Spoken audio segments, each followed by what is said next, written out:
Live on YouTube, and we are Oops. live streaming. Zulma Gonzalez, this mic is all yours. Hey, thankful Thursday, everyone. Thankful Thursday. Oh, this looks weird.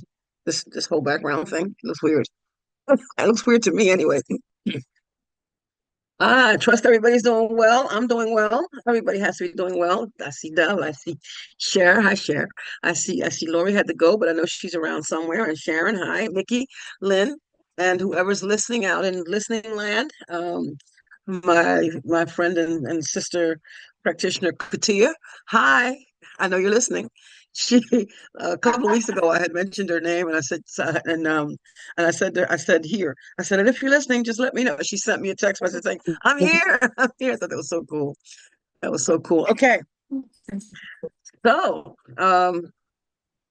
what's been happening?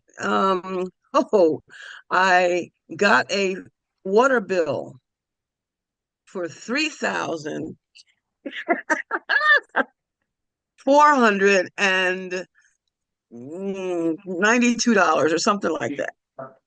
And of course, Sharon, what? And of course, when I got the bill, freaked out. I freaked out. This is not going to be. It's a mistake. And then I calmed down. I said, "This has to be a mistake." I calmed down, and then I thought about the fact that a new meter was installed. They had replaced the meter, and I thought, "Well, what if this is right?" And I would what ifed for a while, and then I heard myself with the ifing thing. Okay, so hold it, hold it, hold it, and and I calmed down again. And then on Sunday morning, I was walking toward the kitchen and I started freaking out again. I mean, oh, I gave myself a whole couple of minutes to just, where am I going to get this money? And how's it going to do? And what is it? And what if I, and I'm still paying off the car and put it, just all this stuff. And as I was walking from the kitchen back toward the living room, in the dining room, I stopped walking and I said my famous 5 words: stop, stop, stop, stop, stop. And I thought, you are worrying about something that you have no control over, and that is the future. This is all in a moment. And in that moment, oof, what a wonderful thing. Oof. I went on with the rest of my Sunday and made phone call on Monday, waiting to be told that it was a mistake. It was not. Uh, and they had tagged on. It became 3,400 because they had tacked on $164 like a finance charge. I mean, if that's even possible. I really don't like this background. I don't like this how this works. I don't like that. So let's just do this. There we go. That feels better for me. Anyway, oh, I know it's happening. I'm missing a line. Does that help? That might help. And I just dropped. Oh, I'm having a moment. I'm having a moment. I dropped something I need. Um, and anyway, they so I talked to them and they explained to me why. It turned out I had my toilet had been running and it was showing that I was using over 1,000 gallons a day of water. 1,000 gallons a day. Um, got that straight. They'd said, well, right? um, they tacked on, tacked on instead of me having to pay $3,400, they tacked on 48 more dollars to whatever my next current bill is going to be. I have no idea what that is, but I can say that the toilet's not running anymore. I am looking for something that I need that fell on the floor. So bear with me a moment as I'm going to keep talking and I'm going to keep searching. I have no idea. Have you ever noticed when something falls and you look where you believe it fell and it's never right there? How did this happen? Oh, that wasn't. Okay. Anyway, um, all is well. All is well. All is well. So yeah, that was a biggie for me. That was a biggie. Um, they the Department of Transportation put 3 points on my license, which every action has a opposite reaction, in this life. And that was what I received as a result of the car accident, which, all right, I accept. I accept. Um, it'll definitely keep me um, focusing on the road. All right, we're gonna focus on the road, and that's that. That's all I can think of right now. Went to see the movie The Amateur for anybody any movie watchers, any movie goers, because not too many people are movie goers these days. But went to see The Amateur, and it was good. I enjoyed it. I really enjoyed it. Um, I when I thought about thinking about movies like that, I think The Amateur, The Equalizer. I like action movies. I also like comedies, and I also like love stories, and I love spiritual movies. And maybe you're hearing me. I just enjoy movies. All right, that's all I've got. Um, that's all I've got. I thought that I was going to be using my slide thing, but that's what fell. I can't find it. I have no idea how that happened. I heard it fall. I felt it fall. Zelma, step back, just walk back and look from another direction. You might see what you're Yeah, looking for. that's probably, get back. You look in another direction.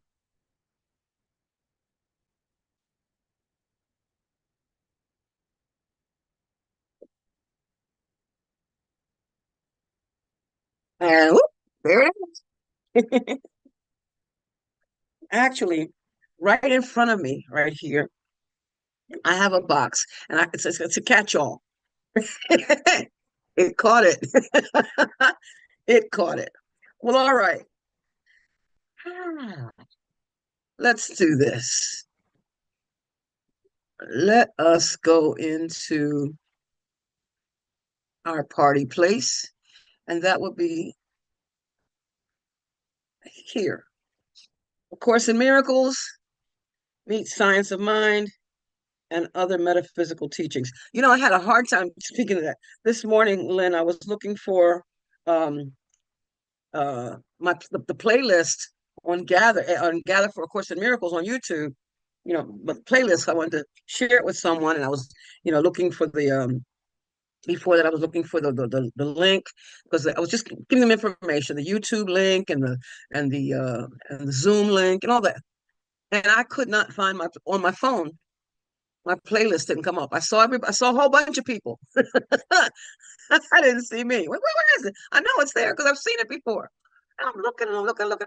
So I went on YouTube. Rather, I went on came on the computer and went on the site, and there it was, A Course in Miracles meets Science of Mind. It's funny how I don't know if I was looking for my face, because that wasn't it. It was this logo, and uh, I was looking for my face, and the Course tells us we see what we want to see. We really do. We look and see what we want to see. We all think we're seeing rightly, and we're not. None of us are. We just are not. We're always looking for something that's actually not there. And that's something. So, of course, the Miracles Meet Science of Mind, which is by Ernest Holmes, and other metaphysical teachings, and lots of other metaphysical teachers, and wonderful, wonderful ones. And um, interesting. And now that's not working now. I don't know what happened. I don't know what's going on in the world. I don't know what's going on in the world. This is not working. All right, so it doesn't matter. There are other ways. Now I have to figure out what to do about that. So, um, a reminder, every response, every response I make is determined by what I think I am. And sometimes I don't know what I think I am. Sometimes I forget. Sometimes I forget. I decided that here in this room and in most rooms and in most places, um, I just tell myself it is what it is. Something falls, something's not working properly. And I'm telling you, I dropped the thing, it was working before, it's not working now. I don't know why. Um, I have no idea why. If there's a battery involved or a charger, and maybe there's a charger involved that I know not of. But anyway, it's not working. Um, I got it. Every response I make is determined by what I think I am, and what I want to be is what I think I am. What I want to be is whatever I'm thinking about in the moment. And in that moment, I am that. I am that I am. So what I want to be must determine every response I make. So if I say I want to be organized, then it's not that I want to do organized things. And I'll talk about that. It's not about the doing. The course reminds us it's not about the behavior. It's about the being. And in recognizing what I am determines everything else. And if I forget that I'm not a body, if I forget that everything I see, hear, smell, taste, and touch out here is temporary, when I forget that, I just put a block up, put a cloud up, and set peace aside. Oh, the peace is there. Like a friend of mine was saying yesterday, the day before, the sun is shining. No, they said it's a cloudy day. The sun's not out. I said, oh, the sun is there. And then they finished the sentence. Oh, yeah, it's there. It's just behind the cloud. Exactly. Peace is always there. And when I forget what I am, I forget that the peace is there and let all other kind of stuff come in. But not today. Not today. Not this moment. Got my thing working. All right. So we have to mind our mind, and that's key. And I say these same things every week. If you're reading the course, if you're reading any of the other metaphysical teachings, if you're reading any book of substance, I'm saying substance in terms of teaching aids or what have you, they keep repeating. They keep repeating. Repetition is key. It really is key. How many times have have we said, I am here only to be truly helpful. I am here to represent him who sent me. I don't have to worry about what to say or what to do because he who sent me will direct me. How many I'm just spouting words at the moment. But how many times have that I can do that from memory today? Repetition is key. And then it becomes more than words when I take the time to listen to what I'm saying, to remember that I am here only to be truly helpful, not to impose, not to try to force people, not to try to tell them what to do and try to convince them that I'm right. Oh, what a mistake that is. But to be truly helpful, to join with, to unite with, to recognize my oneness with. I am here to be truly helpul, to represent. I am here to represent joy and peace and love and a whole bunch of smiles. And I was in a study group Saturday, a Science of Mind study group that I participate in every Saturday morning. Anybody interested, let me know. Um, and I made a comment about being love, remembering that I am love. And I said, and I know you love me. You have to. And they started laughing, but they were nodding. And I continued. And and and you don't love me because I'm out here trying to make you love me. That's the song by Diana Ross, The Temptations. I'm gonna make you love me. No. I'm just being, I am being the love that I am. I am recognizing, appreciating, and demonstrating the love that I am. And that vibration, let's talk science for a minute. That vibration, it goes on out there and others feel it. And those so-called others, I'm gonna stop share for a minute. those so-called others, because I'm sitting here, I'm moving my hands. I want you to see all this. Want you to feel my excitement. Those so-called others are the same, are actually the same vibration, because the course makes it clear that there's nothing that separates the body, that separates what we are, that the body can't separate what we are. So this energy and this vibration, it goes out, and it's received by more of that same energy, more of that same source, more of that same spirit, more of that sameness, and it comes back to me. I don't do it so that you will blah blah blah. I do it because I recognize that I am, and because I am it. The in the course, it reads that it talks about um having a moment, that when we have um revelation, oh God, I'm seeing all these re words in my mind and couldn't see revelation, couldn't see it at all. That when we're having revelations, that revelation is the beginning of um the awareness, and that sometimes change comes as a result. All right, love, see ya. um and that revelation becomes, that change doesn't, our desire to do something different, to act a different way, to think differently, doesn't automatically come, does I'm not saying that right. Us choosing to do something different or act a different way or think differently does not necessarily come with the revelation. We get a revelation and we think, oh, I, oh, I'm not the person I thought I was, and now I'm going to. And that doesn't always happen. Doesn't always happen. It's the beginning of, and I may get to that slide. I may get a chance to get to that slide. It wasn't even a plan, but since that's where we are, that's where we're going to be. That we may be there. So anyway, I have no idea where that all came from.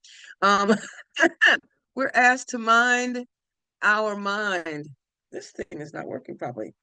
There must be a battery life to this thing because it's not working. And I don't know why. So we are reminded that we should train our minds daily. We should daily train our thoughts to recognize the spirit in everything. Yeah, this really isn't working. Um, or should this be over here? I'm testing the clicker. Aha. Okay. We should daily train our thought to recognize the spirit in everything we do. Daily training. Daily training. That again comes back to that doing it more than one, doing it over and over again. That repetition. It comes back to that repetition. Daily training. We should daily train our thought to recognize the spirit in everything we do, say, or think. There's no other way. There's no other way. There's simply no other way. And that's a quote by Dr. Ernest Holmes. To try another way would be to make a complete failure. If I let's say you can't move forward unless you think about moving forward. You can't even move backward unless you think about moving backward. You can't anything without at least being willing to do something to get you there. And in this case, we're talking about daily training our mind. It's essential. It's essential because I learned through the repetition, and I have been teaching myself wrongly for all these years. Still, sometimes teach myself wrongly, and that was repetition. When I chose to worry, when I choose to worry, when I, choose to have fear, it's repetition. I had it before, I should have it again. The worry, I had it before, I should have it again. It's a repetition. Well, we don't sit down. I don't sit down and tell myself, oh, I'm going to be fearful today because I've been fearful before. No, the fear comes. And then I get to decide. This is when I get to remember and remember and remember the mind training. This is a course in mind training. All learning involves attention and study at some level because an untrained mind can accomplish nothing. how wonderful it is to know that to learn how to think is to learn how to live, and that we have the ability to learn. We naturally become master over all life when we can understand and master the process of thinking. That mastery, which is mentioned in the course. And let's see if I can find that. I wasn't going to do this, but here it is. That readiness is only the prerequisite for accomplishment. Readiness is the prerequisite for accomplishment. The two shouldn't be confused. As soon as the state of readiness occurs, there is usually some degree of desire to accomplish, but it's by no means necessarily undivided. And and I bring that up sometimes because sometimes we have the readiness, and then we think about what we know to be the best way, the highest and best, and we go against it anyway. Oh, I know I shouldn't be worried about that water bill, but see, we stick our butt in the way, and we deny ourselves the joy that we can have. We deny ourselves the gift of remembering that we are the master of our lives. We are that. I am that. I and the Father are one. And one doesn't mean separate or apart, and God's over there, listening to me, and God's up there blessing me and all that stuff. No, no, no, no. I and the Father are one. I am that. What happens to me, quote, quote, to me, is based on what I believe is happening to me. Nothing is happening to me. It's happening through me. It's happening as me. It's happening for me, by me. There is no to me. It's happening. Life is just moseying along. Everything coming to pass, coming to pass, coming to pass. The state of readiness does not, rather, the state of readiness does not imply more than a potential for a change of mind. Confidence can't be developed fully until mastery has been accomplished. That's the sentence I wanted to get to. Mastery that I just read from Christian Larson. The only real mastery is through love. Readiness is only the beginning of confidence. I want to go back now. So we naturally become master over all life when we can understand and master the process of thinking. Huh. Ernest Holmes says, change your thinking, change your life. It's that simple. Change your thinking, change your life. I'm going to come back to that because it has nothing to do with what I'm saying right now. Dr. Ernest also writes in The Science of Mind that the student, that's you, that's me, in order to teach, we have to learn. The student should take time every day. What did I just read? Daily training. The student should take time every day to see his life as he wishes it to be, to make a mental picture of his ideal, not spend my time, talking about the way things used to be and how bad things were, and how, this one treated me this way, and I could have been a psychologist if my mother had, paid more attention to me, and then I would have been more disciplined, and I would have, taken school more seriously. Oh, come on, Zulma. I used to tell that story. I used to really believe that what I would have been if mommy, because everything was mommy. That was my idol. That was my idol. Uh, I used to tell myself, yeah, I would have been a psychologist, and I would have gone, away to some school, and I didn't even know what school. I had this story, this beautifully made up story of what I would have been if mommy. I blamed her. And then one day, I don't know, one day the revelation came that I tell the story, how I would have been this, that, and the other, making myself a victim of the circumstance, and a victim under mommy's lack of tutelage. And then one day I said, but it's also possible that I could have gotten on the plane to go wherever, and the plane could have crashed and I could have died. This is what I actually said this. And from that day on, from the day I came up with that as another quote, quote, possibility, because it's all made up stuff, it's just fantasy. When I came up with that fantasy, I stopped feeling upset with my mother or my belief that my mother should have done this, that, or the other. Mm, mm, mm, mm, mm. The student, that's the end of that.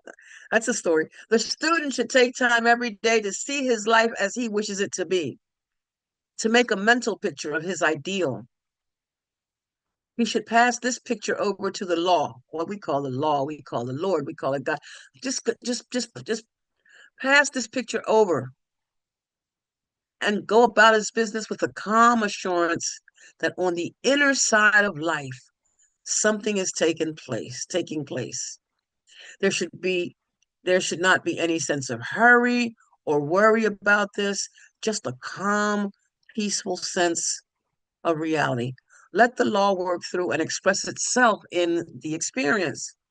There should be no idea of compulsion. And that makes me think of how I hear some say, "Oh, I should be further along in the course, or I've been studying the course for X number of years, and I still blah blah blah, whatever." Um, well, yeah, and we're there because that's where we're supposed to be, because there are lessons to learn, because all things are lessons that God would have us learn, all things, and everything is we are to let things be exactly as they are. Just let it be, let it be. Seeking words of wisdom, let it be. Just let it be and accept. What could you not accept? Oh my God.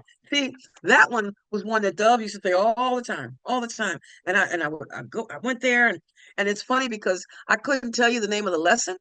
I couldn't tell you that, the paragraph before, couldn't tell you the paragraph after. What could you not accept? And he would knew that all things, every doggone thing, everything that we've ever experienced, that we're experiencing now, that we'll experience in the new nows, because there's no such thing as tomorrow, there's no such thing as the future. It's always now.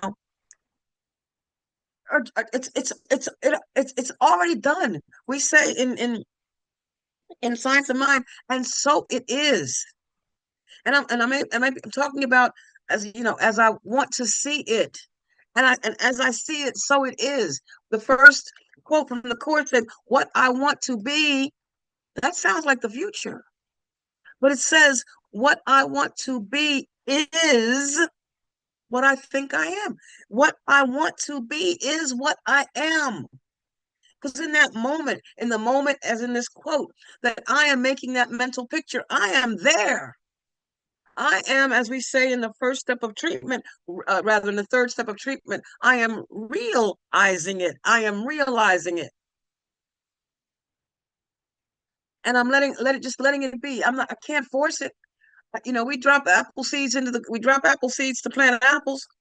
The apples aren't going to come up any faster if you dig up the seeds to look at them. No compulsion, no force, just being calm and peaceful in that sense of reality. That's it. That's just it.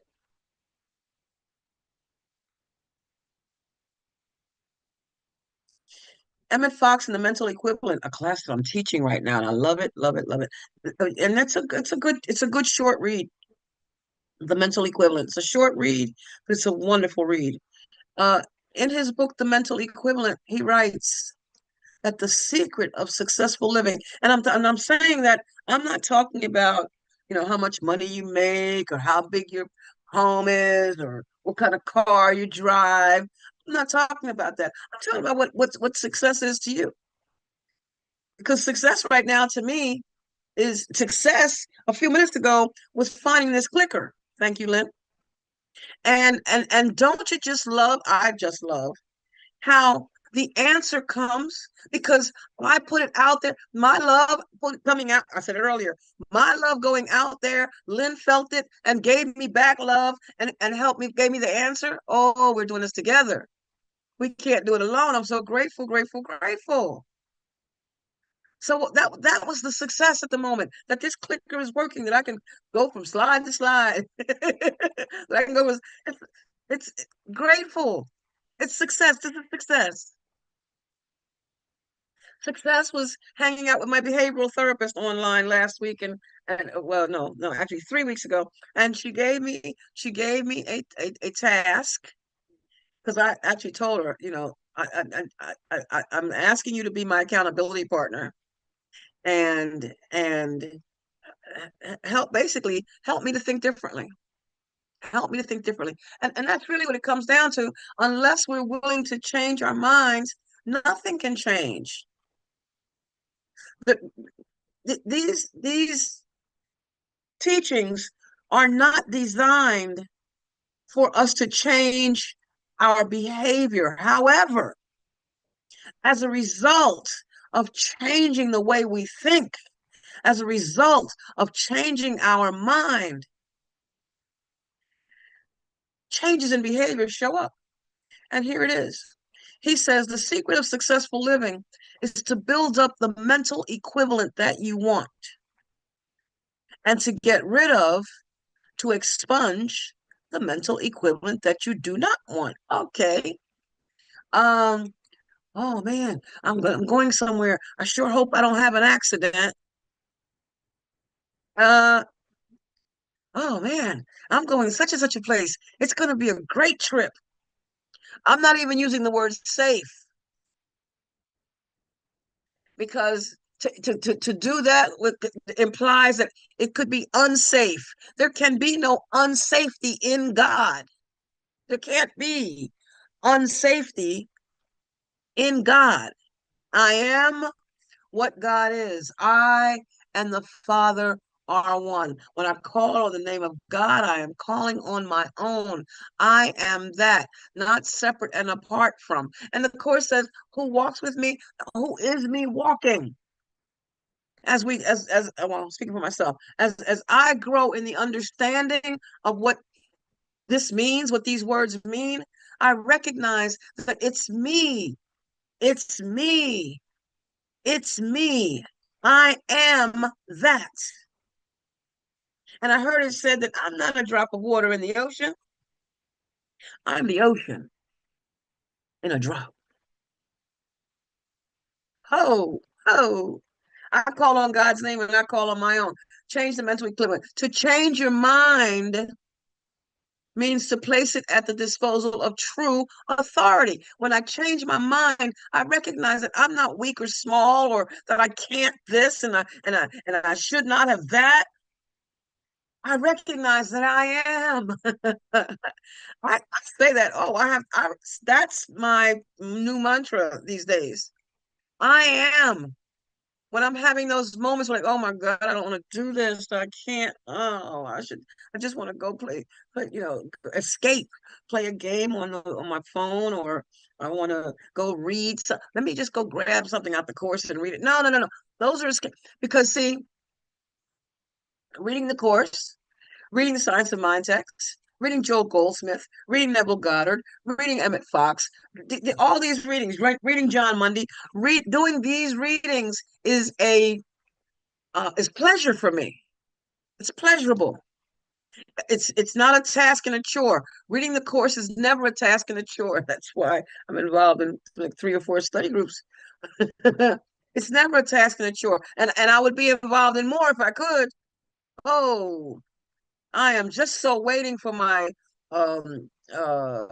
client's person who oversees the overseer, the POA.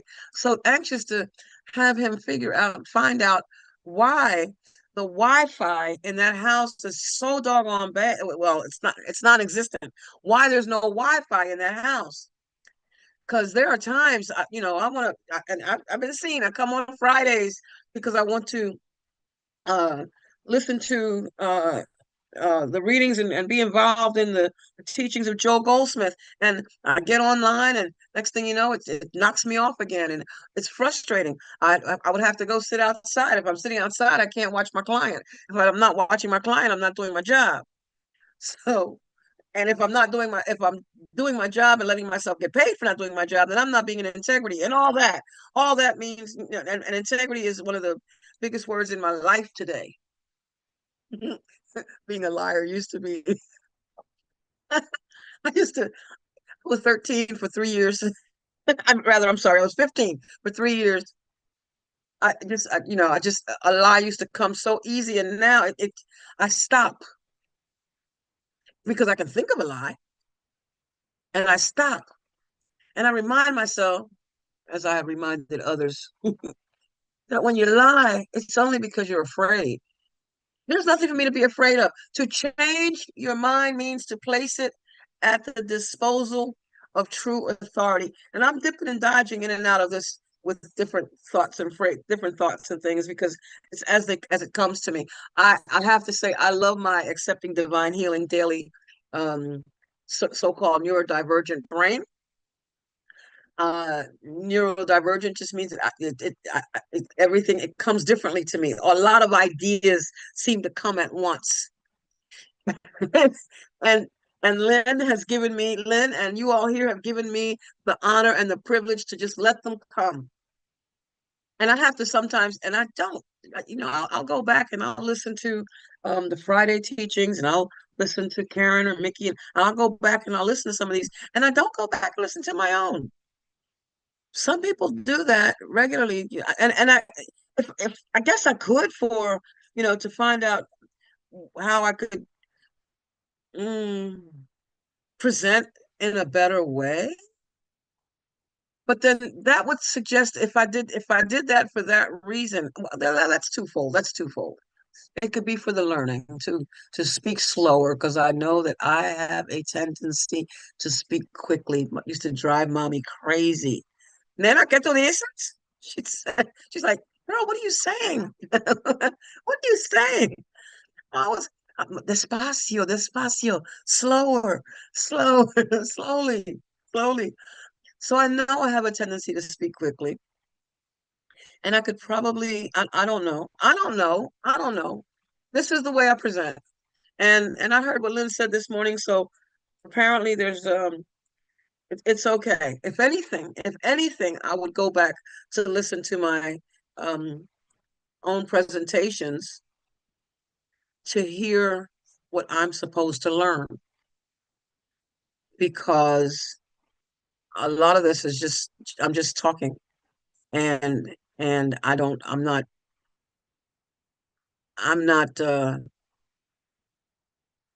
as the spirit brings it to me, as the spirit lets it come, that's how it's coming. I'm just letting it out. Oh, Carrie, hi, my love. Hi. I didn't acknowledge you this morning. Hi. Great to have you here. Good to see you. Thank you. Um, so yeah, if anything, it would be to find out what my lesson is, what another lesson, because every time I put these slides together, and I love doing this, it's giving me because I'm not just seeing, I'm not just putting on here what you see. I'm reading and looking at searching and and sometimes on Thursday morning, I'm waiting for the spirit to give me what I need. And what's good and bad about that to me that I do a lot of things at the last minute. A lot of things come at the last minute.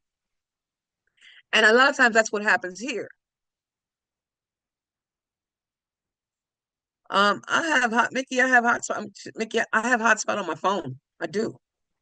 But the it goes and I have and it's a 5G phone and all that. Well, that G seems to disappear.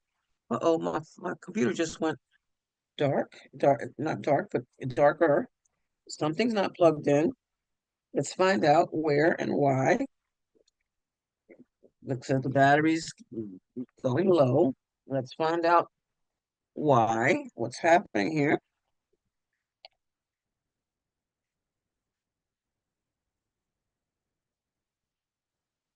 Hmm. All right, it's brighter. Let's see. I want that to say charging. Does it say charging? Plugged in. Okay. All right. Very good. Okay. Um, the plug was coming undone. I tell you, my life it's always something. It's like a bunch of puzzles, and that keeps me going. What I was saying, and I remembered, um, is, is that oh oh, you mean, yeah, that's what I was saying. The Wi-Fi. I have Wi-Fi. I have a hotspot on my phone. Anyway, uh, that's how I get on it at all. Actually have to go outside sometimes just to clock out when it's time to clock out, or when I'm clocking in at the client's house. I clock in. I go in because I can't. I don't clock in unless I actually physically see him. I have to see him. Um, so I'll go in and find out where he is in the house, maybe the kitchen, maybe his room, whatever, and maybe already downstairs when I get there. Uh, and then attempt to clock in. It took me almost 10 minutes to clock out yesterday. It took me 10 minutes to do what it would take me, what it takes a minute to, you have to, whatever, fill out whatever on the app. But it took me almost 10 minutes to clock out. And I had a class that started at 6:30. I'm flying home at that point. But anyway, what I was saying is that things I tend to do, I'm getting better at not doing things so last minute. I'm getting better at uh, putting clothes out for tomorrow today. And and sometimes, me being me, I have to actually put it on to make sure that something that I'm not that's something I really did want to wear, because I tend to change my mind. Oh, I don't want to wear that anymore. And then I'm flying out the door, that kind of thing. I am getting better at that. I am getting better at um, setting timers as I go along. I work in 15-minute increments now in the morning when I'm getting ready, and it's crazy because I got up at I got up. My alarm went off at 5, and my intention was to be at the client's house by 8. Um, at the time of day that I left, it was going to be a 31-minute ride, and I arrived at 8:09.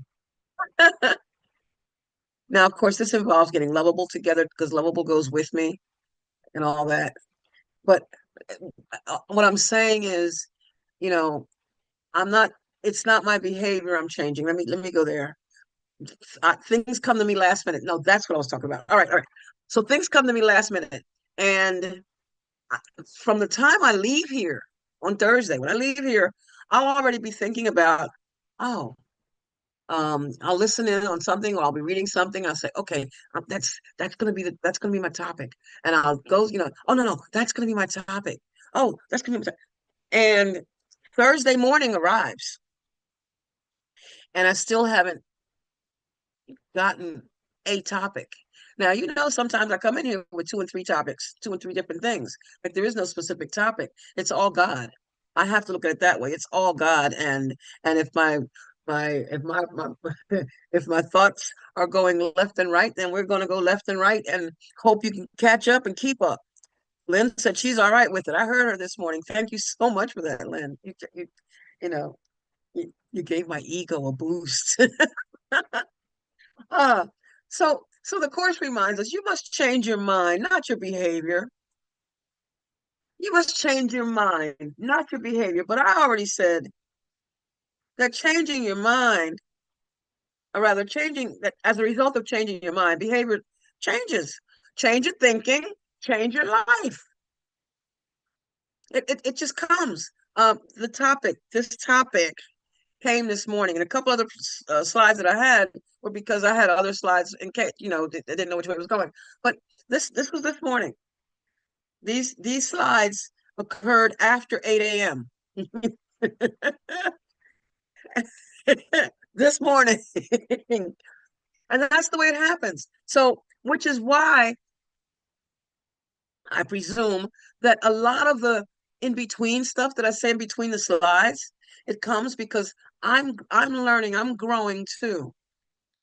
It just, the whatever it was that I read that I put on a slide was a aha again, aha.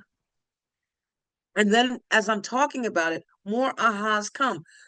So it's your mind. Remember, we're minding our mind. To learn how to think is to learn how to live. An untrained mind accomplishes nothing. This is a course in mind training. You must change your mind, not your behavior. And this is a matter of willingness. You do not need guidance except at the mind level.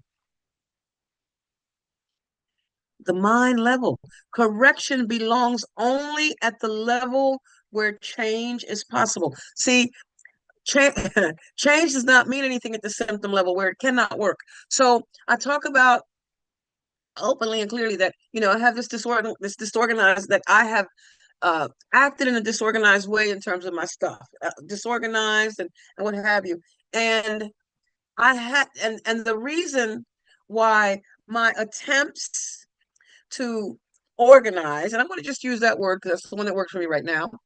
The reason why my attempts at organizing were so temporary, they weren't working, is because I was attempting to to make the correction at symptom level, the change at symptom level.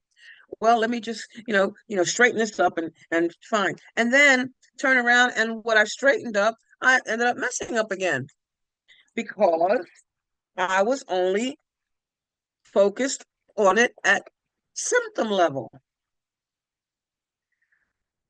It's not about, it's not change your life, change your thinking. It's change your thinking, change your life. You must change your mind, not your behavior. And this is a matter of willingness. I have to be willing to change my mind. Hiring a behavioral therapist and getting that diagnosis is really what I wanted her for initially. I wanted that formal diagnosis because I want to make lovable and my emotional support dog, which he is. And I wanted to do it in integrity. Go figure. Everybody keeps telling me, "Oh, you could have him." Yeah, yeah, but I don't have any proof. Oh, well, you don't have to. Yes, I do. Because I have to live with me. I have to live with me. So so I hired her to to help me change my mind. And Emmett Fox in his book The Mental Equivalent, he writes, change your mind and keep it changed. That's the key. Keeping it changed. All right. So change does not mean anything at the symptom level where it cannot work. So it's working now. It's starting to work. I'm actually moving from room to room or whatever, and I'm find myself picking up something that doesn't go where it is to take it where it belongs. And if I'm holding it in my hand, this is the new one. This is the best one. This is the important one actually. If I'm holding it in my hand or if I'm looking at it and I can't figure out where it should go, then it needs to go. If I can't figure out, if I can't give it a home, then I need to make it homeless. I need to, if it's something that's, usable, it's something that somebody else can get good use from, then I get to bless somebody else with these things. But not to continue, not imprison myself with them, hold on to something that I can't use, don't need, don't like, whatever. That's where the change is coming. From the Bible, it reads to be renewed in the spirit of your mind. Because and it's a matter of willingness. I have to want to. I have to want to be different. Not act differently, but be differently.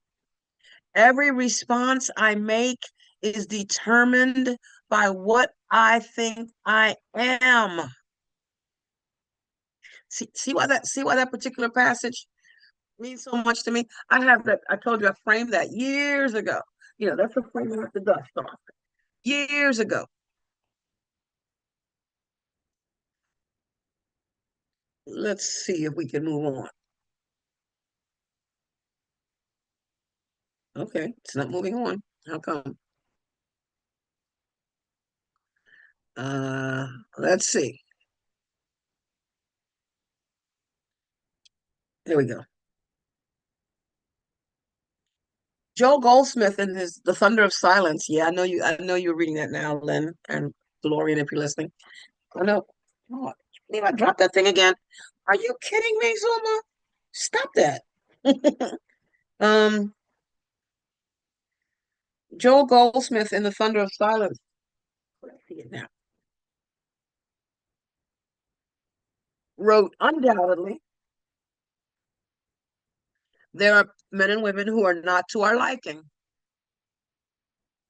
and yet in some moment of transition, conversion. That's that word again. It's change. I mean change. In some moment of transition or conversion, their past is wiped out and suddenly they are become new. The course, it just reminds me, in chapter 13, section 4, let me do this. Let me go find it. Paragraph at section 4, the function of time.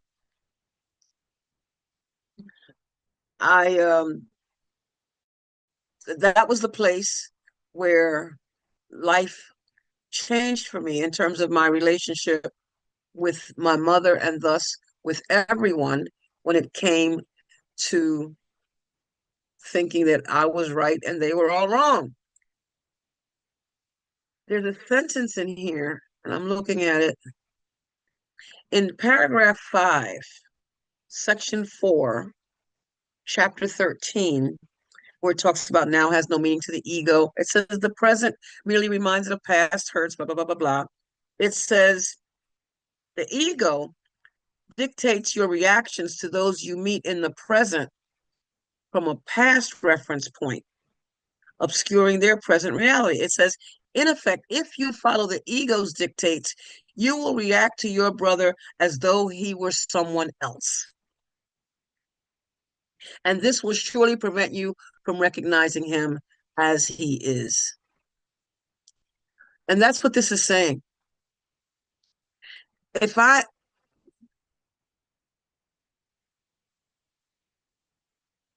if I if I I'm looking for another particular sentence and I can't find it. Um because it says something about seeing him from my own past. Um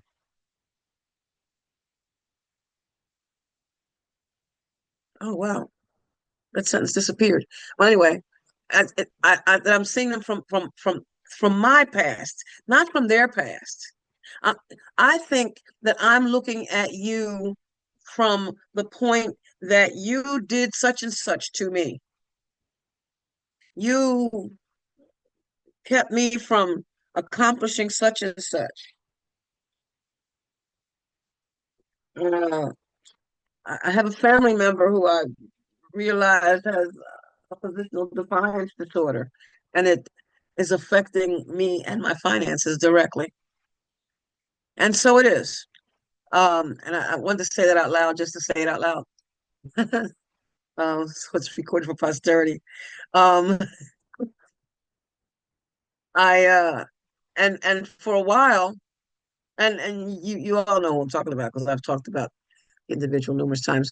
But I still had to see it differently. I had to learn to see it differently because it was bugging the mess out of me.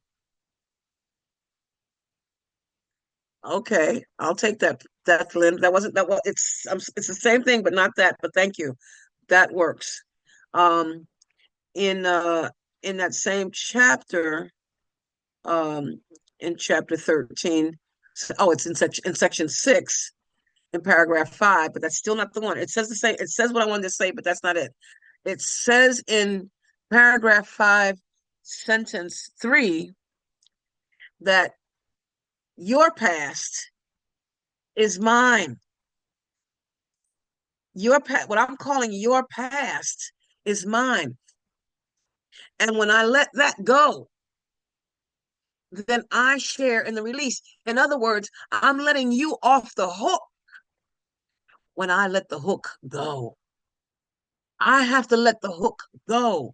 And once I let it go, it's gone. And then I realized that there was no hook in the first place. You've heard me say, oh, you're holding a grudge? Let me see it. Can you show it to me?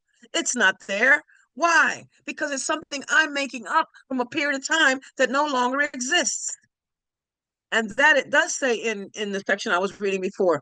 I'm going to hold on to that, Lynn. I'll copy that later. It says, um, the past, the shadowy figures from the past are precisely what you must escape. And by the way, that's the first time I had heard the term of shadow anything. Now, that's a big thing about these doing shadow work and all that. The very first time I came across that was on December 7th of 1992 when I read this. The shadowy figures from the past are precisely what you must escape. They are not real and have no hold over you unless you bring them with you. These shadowy figures, carry the spots of pain in your mind, directing you to attack. And remember that when we attack, we're always attacking ourselves. Maybe I should put this on the screen so that you can see what I'm talking about. Let me see if I can do that. Um,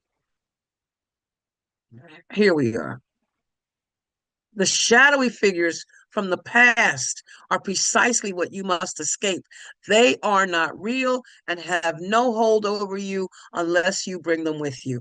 These shadowy figures, carry the spots of pain in your mind, directing you to attack in the present in retaliation for a past that is no more. In other words, I'm sitting here getting angry. I'm sitting here hurting. I'm sitting here getting headaches. I'm sitting here getting an ulcer,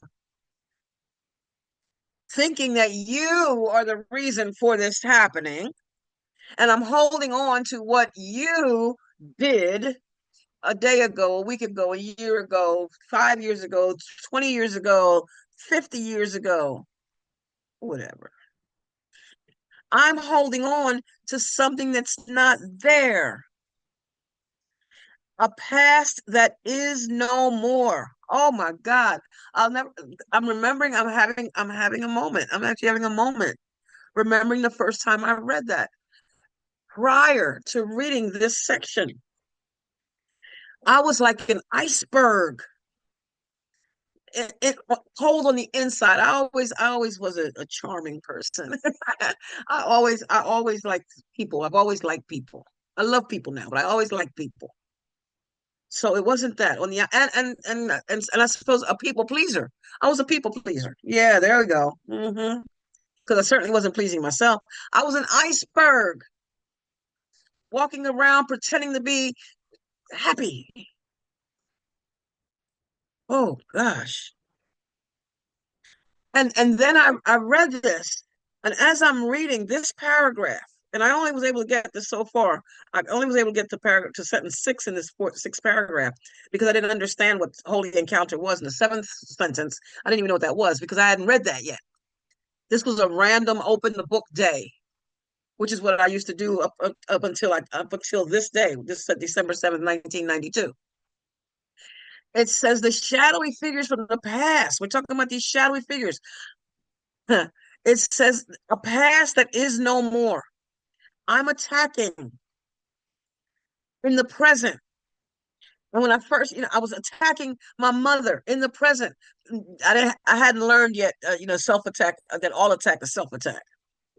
And it wasn't until just within the last couple of years that I recognized that self in that sentence is a capital S. All attack is an attack on what I really am, which isn't really possible, but it feels that way. It's attacking my God self. All attack is an attack on my God self. Because if I believe that I can attack, then I believe that I am attackable.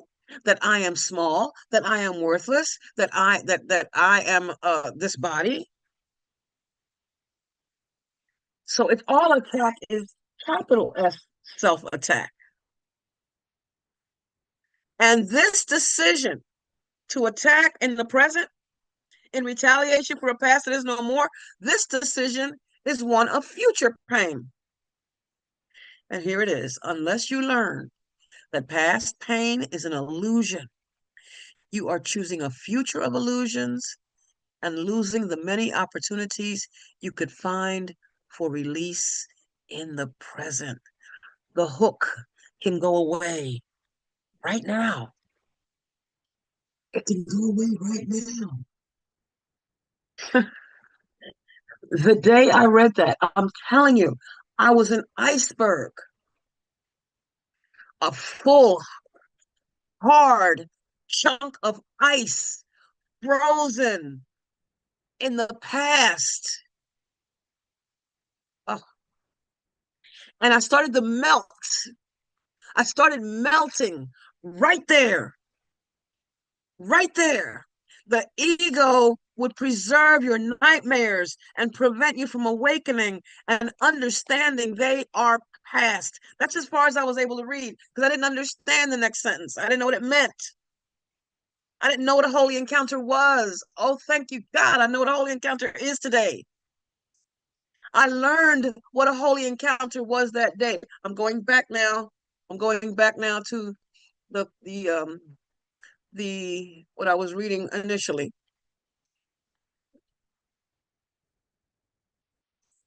Undoubtedly, there are men and women who are not to our liking, and yet in some moment of transition or conversion, that's that moment. That was it. The moment that I learned that past pain is an illusion. In that moment, in some moment of transition or conversion, their past is wiped out, and suddenly they are become new. Oh, oh, oh, oh. They look the same. They have the same eyes, ears, nose, and mouth, the same legs, and the same body. And often we are not aware that anything unusual has happened to them because the change isn't in them. The change is an inner change. The change came from me. It's because I chose to look at the shadowy figures from the past. I chose to escape from the shadowy figures from the past. I chose to recognize that they're not real. I chose to recognize that they have no hold over me. The Course said it's a matter of willingness. I had to be willing to do that. I had to be willing. Tolerance for pain may be high, but it's not without limit. When the pain got bad, became badly enough to me, I understood. I understood clearly that now has no meaning to the ego, that the ego invests. I'm reading again from the Course, in paragraph 4 of chapter 13, section 4. The ego invests heavily in the past. And in the end, believes the past is the only aspect of time that is meaningful. By the notion of paying for the past in the future, the past becomes the determiner of the future. But that's not what we're talking about right now. We're talking about that moment of transition or conversion. And we are aware that nothing has happened to them because the change is an inner change. And it has come about as a transformation of consciousness. I chose to see it differently. I chose to be renewed in the spirit of my mind. And mind you, it takes work. You want easy? Then keep on suffering. And is it really easy to suffer or is it not painful?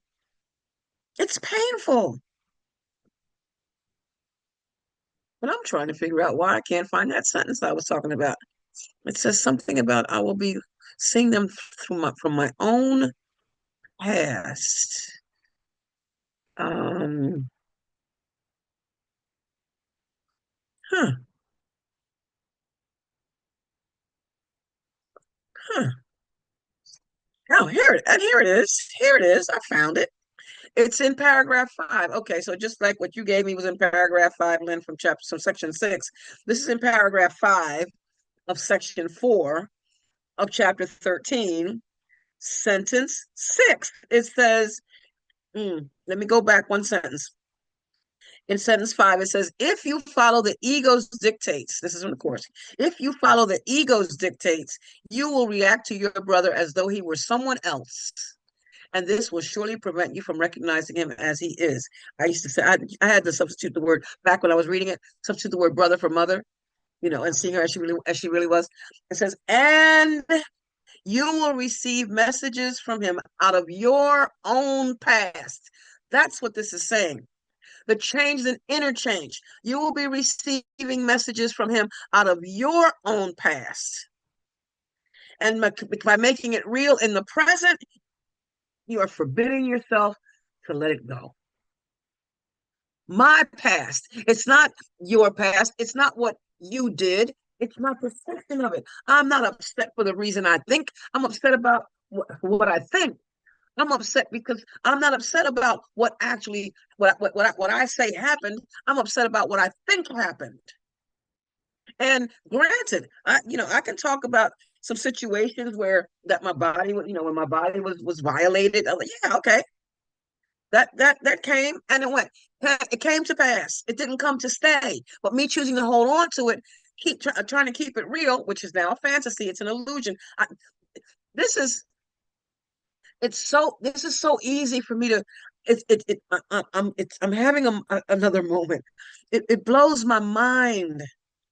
It blows my mind how easy this is for me to understand, and it pains me that I know people who just don't see it. They don't get it.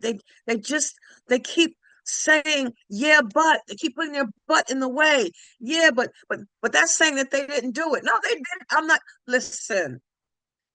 I hear how the course says that something never happened. I don't understand what that means. I really don't. It doesn't matter. It doesn't matter. Somebody can talk to me about that offline. I don't understand when you tell me that it didn't happen. The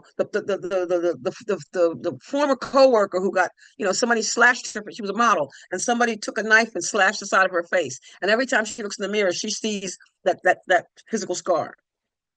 You can't tell her that it didn't happen. You can't tell me that it didn't happen because I see the scar on her face. So that's not it.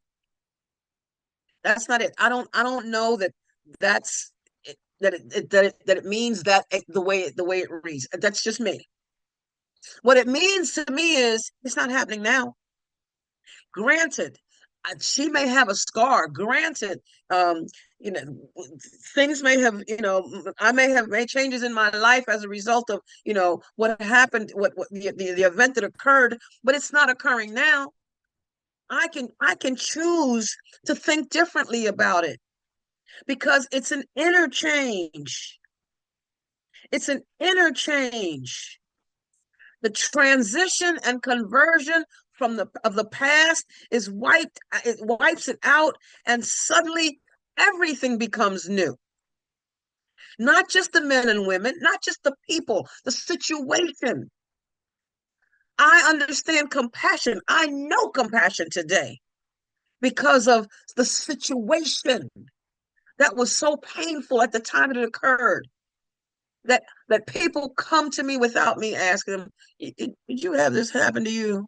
I don't have to ask that question. It just falls out of their mouths. And the compassion, I'm so grateful for the compassion. And I'm not talking about feeling sorry for, no, no, no, no, no. I stopped feeling sorry for the people when I stopped feeling sorry for myself. When I realized there was nothing to be sorry for, my worth is established by God. What do I need to be sorry for?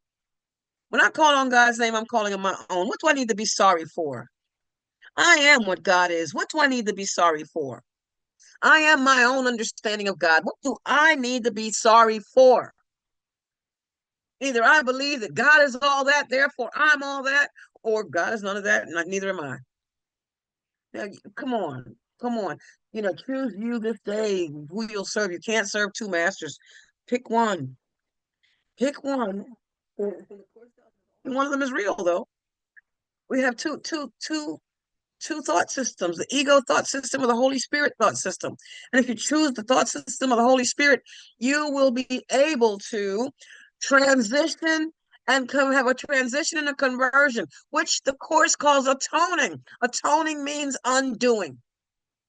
As a result of that transition and that conversion, when the past is wiped out, that means you've let it go. The Course says to forgive is to overlook. That means you've let it go. You've let go of the.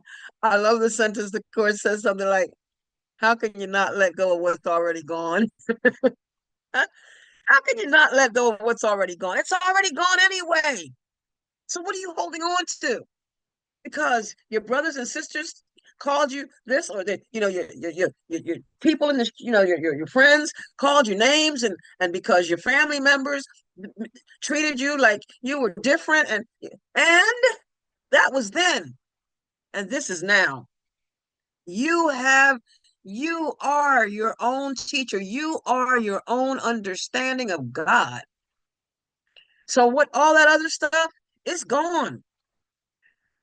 It interchange, and it comes about as a transformation of consciousness. I have no idea what slide I have next. We're going to find out. We did that already. Okay. So, before I do that, I'm gonna come out of this. I'm gonna stop share for a moment. I'll be back to this. And I'm going to find, I'm going to share from the 365 by Ernest Holmes, the 365 Days of Wisdom from Ernest Holmes. And this is February 15th. I allow more good into my life. And those are my highlights. Blessed are they that have not seen and yet believed, and yet have believed. From the Gospel according to John, chapter 20, verse 29. There is one ultimate thinker, capital T, for those that are listening. There is one ultimate capital T thinker. Yet this thinker thinks through all of us. This is why our thoughts are creative. The universal mind is incarnated in everyone. Now, the Course doesn't say it exactly that way, but the truth is that I have this body. That's what incarnation means, this body. The universal mind incarnated in everyone. Every person has access to it.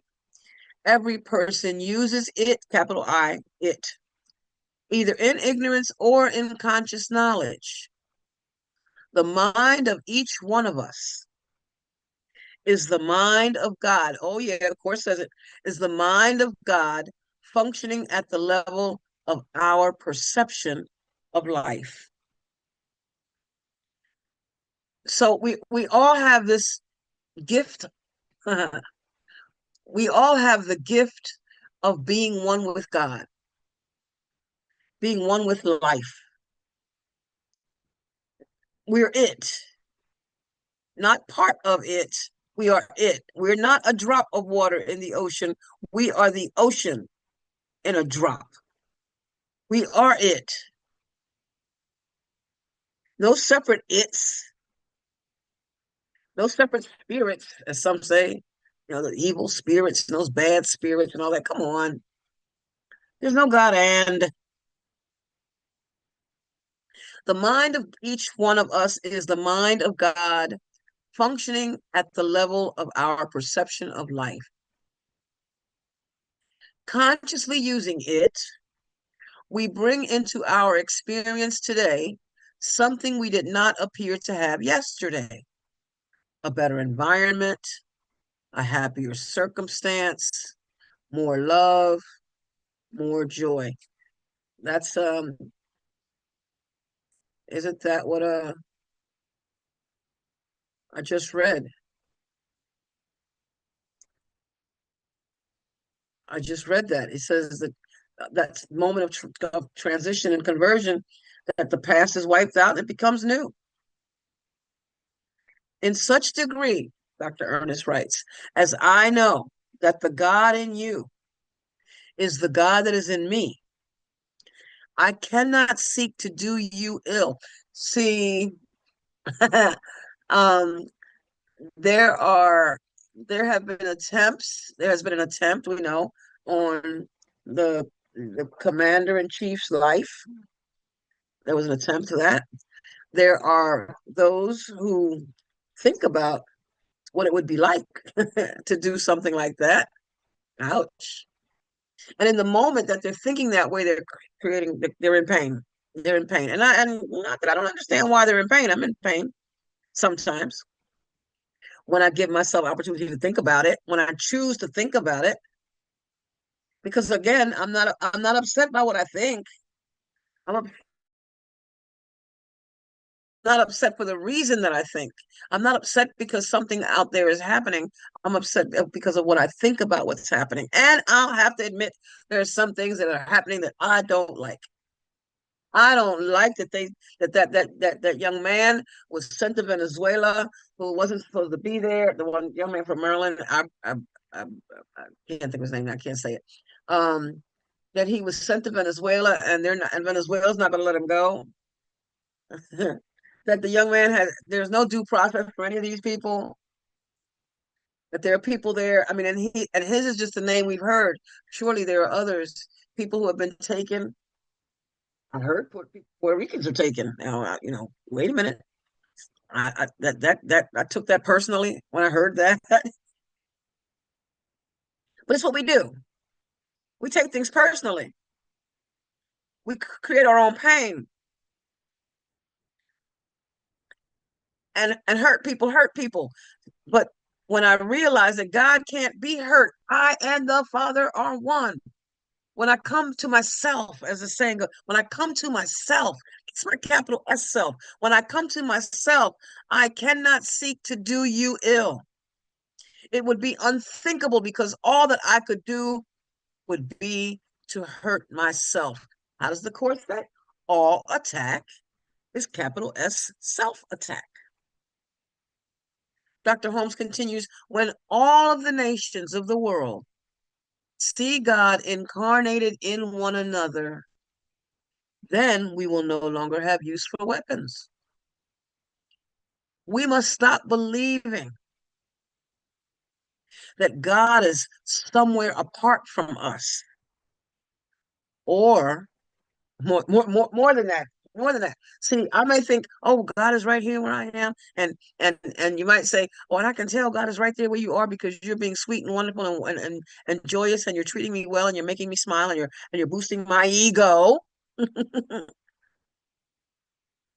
then you turn, quote, quote, you turn and you start acting like somebody I don't know and somebody I don't like and somebody who's not, making me feel good. And all of a sudden, I think that's not God. Yeah, it is. We must stop believing that God is somewhere apart from us or somewhere apart from the person or situation that is still in bondage of some kind. Now those are key words there. If hurt people, then I need to step back and look at the people hurting people and realize that they're in bondage, they're in mental bondage. They haven't had an awakening, they haven't had the realizations, they haven't come to that place of knowing who they are. But I have to know who they are for my peace. And Dr. Holmes continues, we must not be disturbed by the contradiction of objective experience. That is the things you see on the news, the things you see with your physical eyes. You can use them as lessons, They're all lessons God would have us learn. They are all lessons God would have us learn. Rather, we need to know that the truth of God's ever present activity in our life is superior to the condition that we want to have changed. See, people are praying for peace. And when I hear people say, we're going to pray for peace, there's World Peace Day. I think that's coming up, as a matter of fact. Oh, no, that's Secretary's Day. Anyway, there's World Peace Day. When we pray for the world, what world? What world are we talking about? And and and if we know and believe that prayers get answered, if we believe that prayers get answered, and then we pray for the world, that we what we call the world, and then we don't see the what we thought was supposed to be, because this is what we're talking. It's really what I think is supposed to be. Not It's not what is. I mean, who am I to decide how you are supposed to be? Who am I to decide how anyone in the world is supposed to be? Anybody, anybody. Who am I to decide that how anybody is supposed to be in the world? And when we talk about praying for peace, we're talking about praying for bodies in the world. That's what we're doing. And I said, I'm going to take that. That's what people do. I do not. I pray to see it differently. I pray to remember the truth. I pray to remember the truth. I pray to remember that my peace is there, and that everyone's journey is different. And I'm not trying to diminish or minimize the situation, because the one thing that keeps flashing through my head, that keeps flashing on the news, is these men being taken and leaned over, hands behind their backs, and chained and being put in these cells. That keeps flashing through my head. But that's flashing through my mind. I'm not watching the news right now. It's not on, but yet here I am thinking those thoughts, feeling those things. I repeat, the truth of God's ever present activity in our life is superior to the condition, the thing outside me. And Dr. Holmes concludes, I'll sense the eternal presence within me, discarding any thoughts and attitudes that limit my inner awareness of this presence. I accept the one life as my life and see all around me the expression of love, peace, and harmony. I rejoice in the wondrous gifts of an unlimited universe. Going right back to where Joel Goldsmith left off. Transition, that moment, some moment of transition or conversion, the past is wiped out and suddenly everything becomes new. It's an interchange, and it has come about as a transition of consciousness. As a transition of consciousness. I said earlier that Emmett Fox, in his book, The Mental Equivalent, says, change your mind and keep it changed. Dr. Ernest writes, and this is one of my favorite passages in the Science of Mind textbook. Stay with the one and never deviate from it. Never leave it for a moment. See, this is what the Course talks about when it says the habit of engaging with God. The habit talks about engaging with God. We're reminded that sleep with forgetfulness is the unwillingness to remember. Stay with the one and never deviate from it. Never leave it for a moment. Nothing else can equal this attitude. To desert the truth in the hour of need is to prove that we do not know the truth. Ah, that's key. That's really key.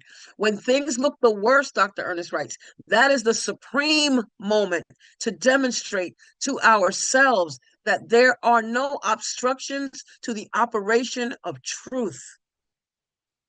When things look the worst is the best time to work, the most satisfying time. For me, that's the time when I need to pray. That's the time when I need to remember the truth of what I am. That's the time that I have to remember the truth of what, quote, quote, they are.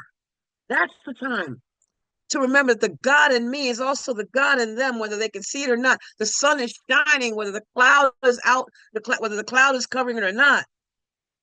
Now, in my case, it might be bright and sunny, and in their case, it might be cloudy. The other way around is also possible.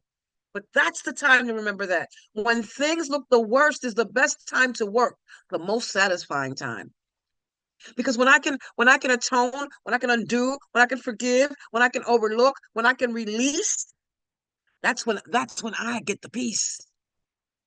Oh, I have to write that down. When I release, I get the peace. When I release, I get the I'm literally writing that down. When I release, I get the peace. There's a poem in there. You hear it, right? When I release, I have to write it down now because if I don't, I'll lose it. I get the peace. That probably needs a rewording of some sort, but and I'll put my name next to that. Okay. The person who can throw himself with a complete abandon into that limitless sea of receptivity. Just be receptive, be open. What could you not accept? What could you not accept? What could you not accept if you but knew that everything gently planned by the one whose only purposes are good, only our good. The person who can throw himself with a complete abandon into that limitless sea of receptivity, having cut loose from all apparent moorings, is the one who will always receive the greatest reward. And lastly, I leave with this prayer. Right now, I move from fear to faith. I let go of all doubt, mistrust, worry, and fear. I change the direction of my life by focusing my thoughts on God, the life within me, everyone and everything. I'll repeat that. I change the direction of my life by focusing my thoughts on God, the life within me, everyone, and everything. I have supreme faith in the power of God to still the troubled waters and make the crooked places straight.